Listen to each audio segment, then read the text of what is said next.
के बारे में जो बात कहा है मैंने सर, मैं उस पर कायम हूँ। अय्याज थे, नेहरू अय्याज थे।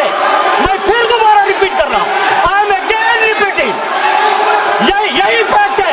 पंडित जवाहरलाल नेहरू इस देश के लिए जिए, सुन लीजिए, बेच लो यार और बाकी भी बेच देंगे। पंडित जवाहरलाल नेहरू इस देश के लिए जिए और देश की सेवा करते करते उन्होंने दम तोड़ा। फिर भी सुन लीजिए, मेरी एक सलाह ले लीजिए, मेरी एक सलाह ले लीजिए। सर मैं आपको आपके माध्यम से सलाह दे रहे हैं, अब छोड़ना नहीं। सर मैं आपके माध्यम से एक सलाह दे देती हूँ। हमारे प्रधानमंत्री महोदय 12 सालों से इस सदन में हैं। छोटी सी सलाह है कि नेहरू जी से जितनी भी शिकायतें हैं, जितनी भी गलतियां उन्होंने की आपके जहन में, जितनी भी गालियां देनी है, जितना भी अपमान करना है, उसकी भी एक सूची बना दीजिए। नहीं, बात खत्म नहीं है।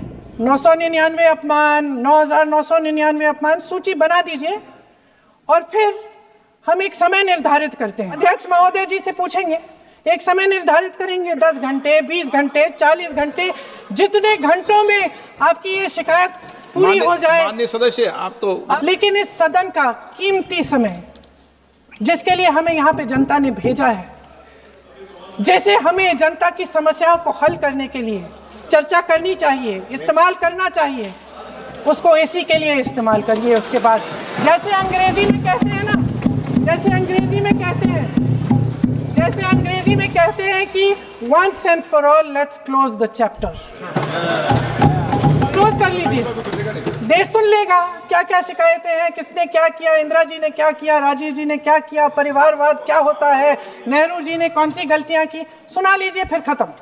उसके बाद बेरोजगारी, महंगाई,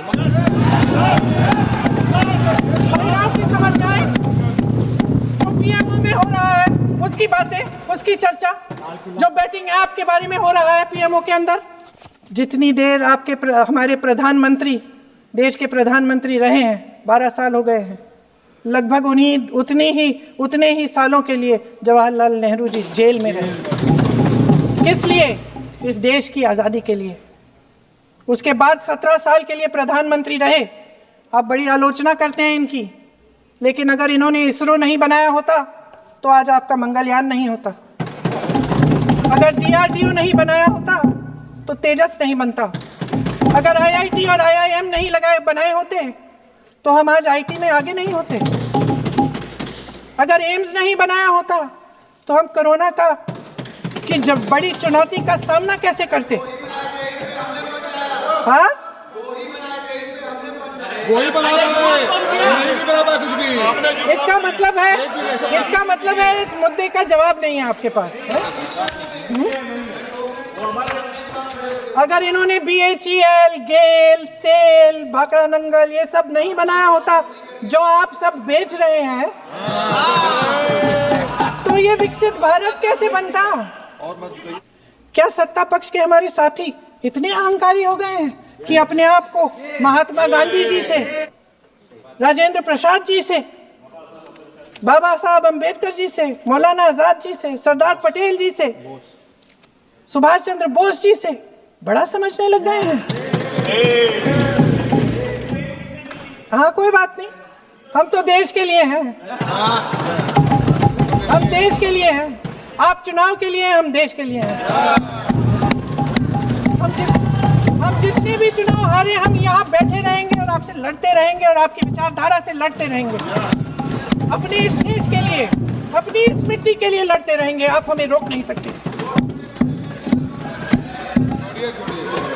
कि जिन्होंने स्वतंत्रता की लड़ाई लड़ी, जिन्होंने देश के लिए बड़ी बड़ी कुर्बानियां दी, उन पर सरकार नए आरोप लादने का मौका चाहती है। देश का ध्यान फिर से जनता के ज्वलंत मुद्दों से भटकाना चाहती है। यही एक मकसद है आपका।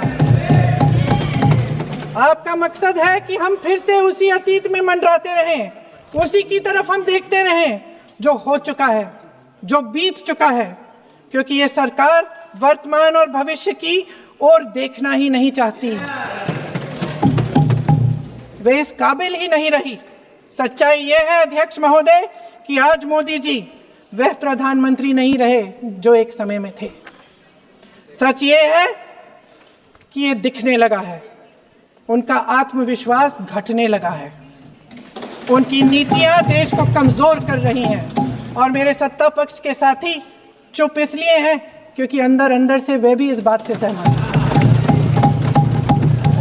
आज देश के लोग खुश नहीं हैं अध्यक्ष महोदय, परेशान हैं, तमाम समस्याओं से घिरे हुए हैं, तमाम समस्याओं से घिरे हुए हैं और उन समस्याओं का हल आप निकाल नहीं रहे हैं। हाँ ठीक है, उसका भी बोल लेंगे, समय आएगा तो उसका भी बोल लेंगे। अध्यक्ष महोदय, इनके भी अपने लोग दबी जबान में कहने लगे हैं कि सारी सत्ता को केंद्रित करने से देश का नुकसान हो रहा है। इस बीच अगर हम अतीत की बातें नहीं करेंगे तो कौन सी बातें करेंगे? ये किसी और बात के काबिल ही नहीं है, सिर्फ ध्यान भटकाना है जनता का।